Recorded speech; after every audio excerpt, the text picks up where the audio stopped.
Let's just unpack what's happening with the BOJ here. No change in policy. We're looking at the yen at a 34-year low now. And what was most interesting to me was that the BOJ is saying that price pressures are increasing here. So what happens next? And can you reflect on what we've just seen?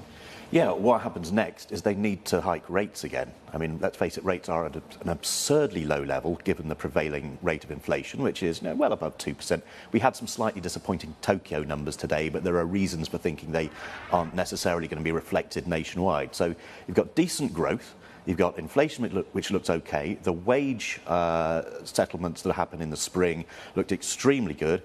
And they're putting all of this together and saying, look, this is going to continue to drive inflation.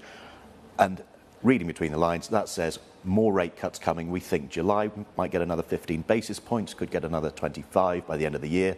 And let's hope so, because if they don't, the yen's only going to get weaker. Well, that leads me to my next question, right? We're flirting with 156 right now, actually just crossing 156. Yeah. So the threats of intervention have fallen on deaf ears. So what do you think that means for the next rate move? Well, I think markets are right to ignore them. I mean, you can sort of say and jawbone and say, oh, intervention, and even do it. But unless you back it up with proper policy measures, unless to repeat a sort of very old cliche, the fundamentals are supportive, that yen is not going to benefit from a bit of jawboning, a bit of intervention. You might get a day or even a few hours or minutes of respite, but it's going to continue to remain weak. And it doesn't help, of course, what's happening in US markets.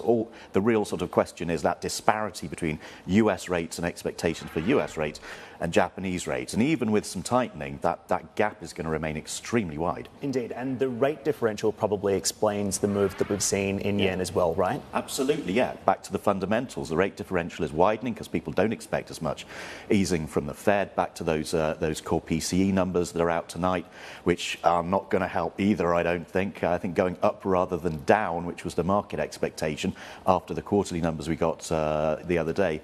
So, yeah, it doesn't help. BOJ's got their work cut out. This press conference had better say some hawkish things.